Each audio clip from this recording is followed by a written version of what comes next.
This is W, right, and the 500 Newton.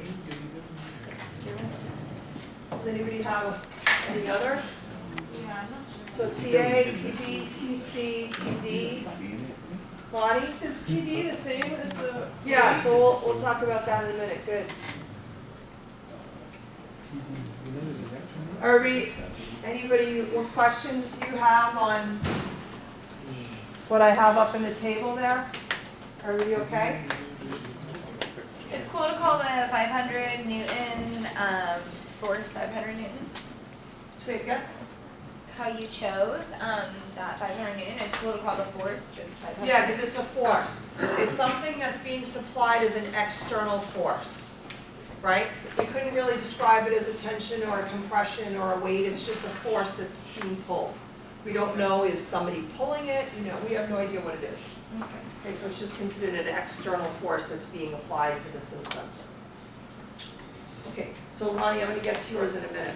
Okay, so where are we? Janae, did you already answer a question? I Okay. Jack? TA, do we know its magnitude? No. How about its direction? Yes. Okay, we know that it's along this line, right? Okay. TB, Santiago? We don't have the magnitude, we know the direction. Right. Lucas? TC? We don't know the magnitude, we know the direction. Okay. Terlin? We don't know magnitude, we do have a direction. Okay, and we'll talk about that in a little bit. Jason? Don't know magnitude, Don't know magnitude? no direction. We know the direction. And then how about 5 and 100? Was that? We know the magnitude and the direction. Right. So looking at this, how many unknowns do we have? 5. 5. 5 unknowns. So how many equations do we need? 5. 5. And is this a 2D or a 3D problem? So how many bodies would I need to analyze? 3. Esau. You know what, Isaac? Isaac, not Esau. Esau. Esau. Yeah. So I was right.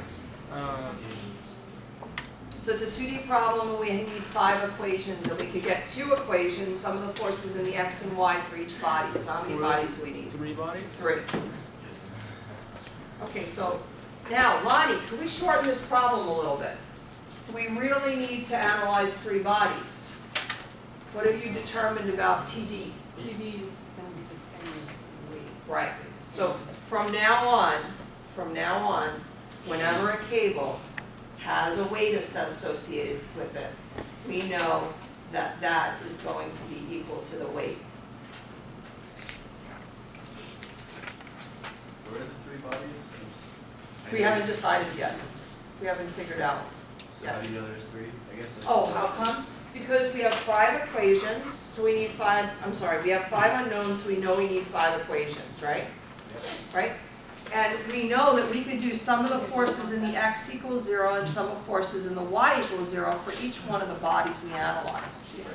So we could get 2 equations for each body, but we have 5 unknowns, so we need 3 bodies. But Lonnie just decreased things for us, because now that we know in statics that we could always say this, we're down to 4 unknowns. We need 4 equations, we only need 2 bodies. Now, did we really, okay, Kyle, looking at this, where we have where we just said TD is equal to W, we did really do an equation here. What did we do? How did I find that TD is equal to W? I did a body, and what was the body? That point 3. I had TD going up, and I had the weight going down, and didn't I just do some of the forces in the Y is equal to TD up minus W equals 0, and TD is equal to W. So in a way, I used an equilibrium equation, but I did it all in my head. I did the free body diagram in my head, I did the equilibrium equation in my head, and we're totally cool on doing that. Okay? So now, we've reduced it to 4 unknowns, 2 bodies. We have to think about which bodies we want to analyze, that we want to do free body diagrams of. Before, we had the cylinder, and we knew that all these forces were concurrent, so we've reduced it to a point. it was really nice picking a location where all the forces converged. Okay, so, David, we're up to you. What places would you suggest we look at where the forces converge? At 1 and 2. Great. Let's look at 1 and 2. So here's point 1, and here's point 2. So let's draw our axes first so I don't forget. A lot of times we draw 3-body diagrams and then we forget to draw our axes, and that's problematic. How are you guys over there seeing with the It's good screen? until you get like mid Tell me when, okay? board. Okay, so for 1, DJ, we're up to you. We're looking at point 1 first. What forces do I need to draw here? TC and the 500. Okay, so let's draw the 500 first because it's already drawn for us. We know what we have to do. How would I draw TA and TC? Basically how it's drawn on the. Right, but it doesn't give me the arrows, right? So you're right, that they're tensioned, so I know they have to be drawn along the rope, right? Or it's actually not rope, it's wire. It's wire, well, it's wire, cable wire rope. Away Oh, away. Because tension is always drawn away.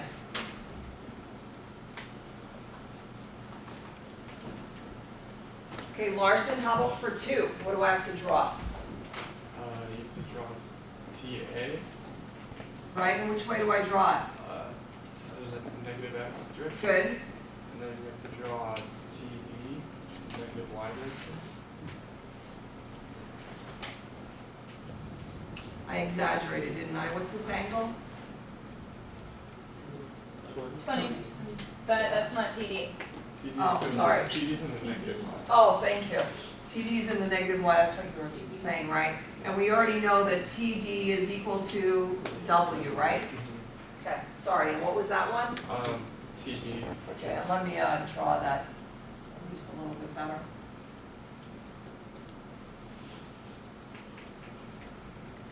So all the tensions are drawn away.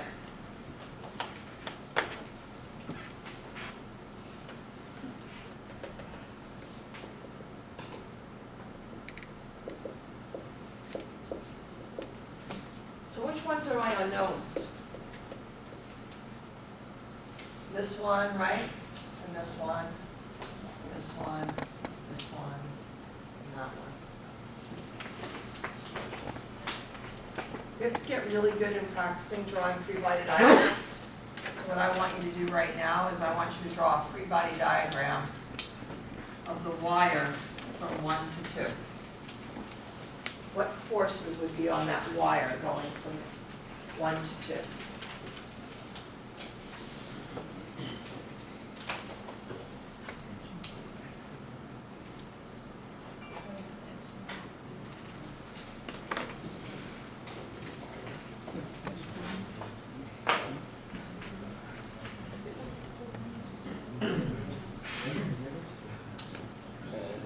Lucas, what forces do we have going on here? Okay, tension A, actually, let's skip tension A. What forces are, what's going on here? What is it, what's it trying to be pulled? What forces do I have present?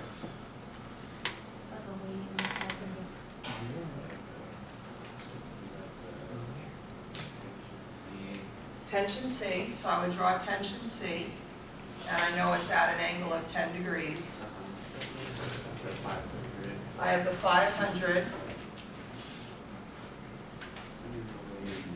and I have this weight here, TD is equal to W, and TB. Great. And I have to draw an axis, right? And I don't always have to draw it on, I can just draw it over to the right. Did everybody hear me on that? I'm drawing my axes, but I just drew it off the page. As long as I'm showing where it is. Radian, why am I not drawing TA? Because it can't. Okay, they're equal tension, right? This TA is pulling 1 to the right. This TA is pulling 2 to the left. They are the same exact value, right? Same magnitude, opposite direction, right? So they're equal and opposite. What's that? Third law, right? Third law. So what happens when I put this together, I know the accent. All right. When I put the cable 1, 2 in here, what's physically happening is that tension, is that cable still experiencing a tension of TA? Yes, but it's internal to the system. It's coming this way, and they're canceling each other out. Where these 3 forces are all external, the TA is internal. So before, when I did the thing with Sarah, right, she was compressing me and I was compressing her, and as long as we're together, it's equal and opposite, and that force is internal. It's not until I analyze myself that I actually feel what she's applying, or we analyze her and see what she's applying. But graphically, doesn't it make sense that if I took this drawing and stuck this drawing together, wouldn't these guys drop out? And they're dropping out because they're internal to the system.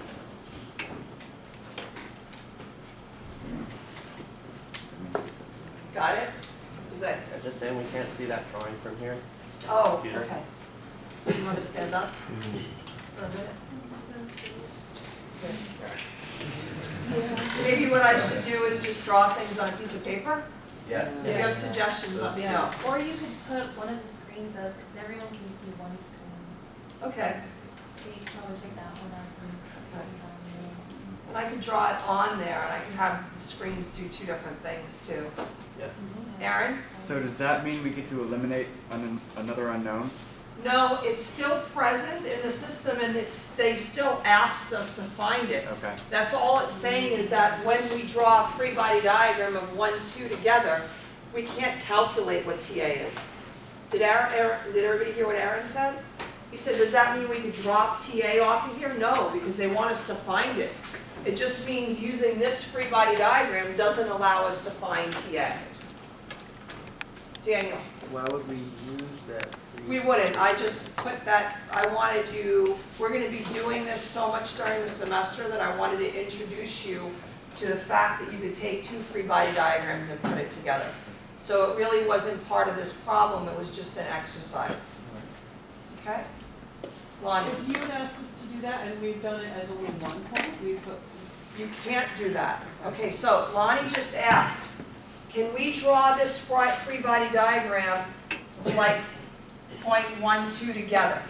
And I said no. Why not? Because it can experience rotation. It could experience rotation. Doesn't TA, TC, and 500 create a rotation about 2? And doesn't TB and TDW create a rotation about 1? Right here, we are not dealing with concurrent forces. They're not concurrent forces. So there's some rotation that could occur. Just like that example problem we did on the board where the cylinder couldn't be replaced by a dot. So when can you replace a body by a dot? When only the forces apply to concurrent.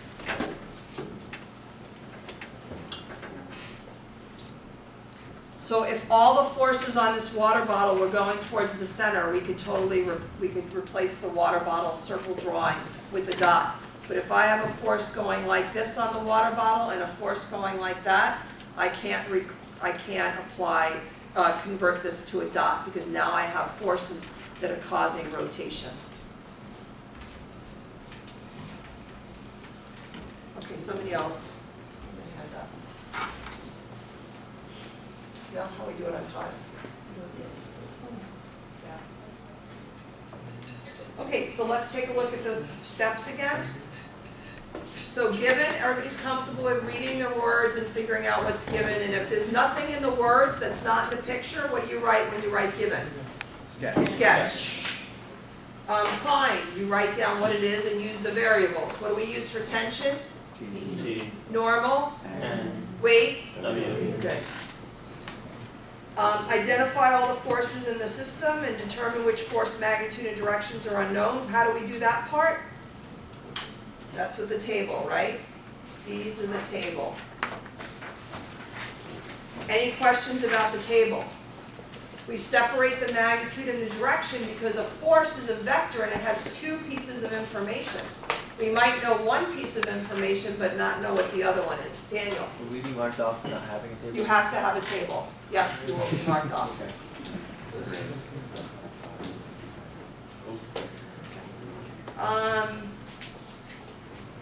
You probably saw, I'm very methodical. I try to decrease the amount of error I can make, right? And by doing things step by step, I find my error. When I'm hasty and I do things really fast, I don't find my error. And then I wasted a hell of a lot of time. And I hate I do that a lot. wasting time.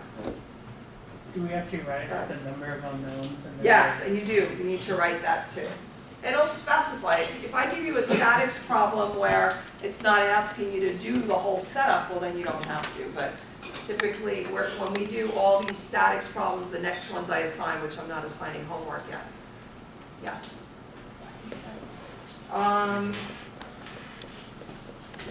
Decide which bodies we're going to analyze and draw the free body diagram. So we did step 1 to 7 for both of these problems. Were these 2D problems or 3D? 2D. They are both 2D problems. Okay? We're going to look at 2 more problems from the packet, another 2D and a 3D problem. So we're going to set these up. And then we're going to work through 4 complete problems, not just setting them up, but doing those problems all together. Chelsea? So I just wanted to clarify, just so I. Yes. So for the unknowns in the equations, I totally understand that, but finding how many bodies you have to examine, you're Yeah. basically, if it's 2-dimension, you're taking the amount of equations and either dividing it by 2 or 3 based on whether Whether it's 2D or 3D. Correct, That's how you- correct. Okay. Yeah. And just rather than thinking, okay, I just have to divide it by 2, I just have to divide it by 3, think more back to this and say, well, if we're only dealing with concurrent forces, this body can only move in 2 directions, right? And I want to prevent the motion this way, and I want to prevent the motion that way. And that's why I say some of the forces in the x equals 0 and some of the forces in the y. So for each body I look at, I can get 2 equations from each of those bodies, right? So if I have 10 unknowns, how many bodies do I need to analyze? 5, right? Because it's 10, again, divided by 2. And if it's 3D, then I can divide by 3. But the idea too, I don't just want you to like divide by 2 and divide by 3, but think about, okay, yeah, this body, I could get 2 equations. This body, I could get 2 equations. Okay? And then everyone's comfortable with this, right? Jumping ahead and just say if a weight is suspended from a cable, that weight is transmitted right through the cable. We're not going to stop and draw a free body diagram and do an equation. We're just going to say TD is equal to W, and therefore only one of them is an unknown. Okay. All right. Why don't you take out, just rip a little piece of paper out and just tell me what thing you feel like you need practice on. All right, and then pass it up so I know for the workshops that we do this week.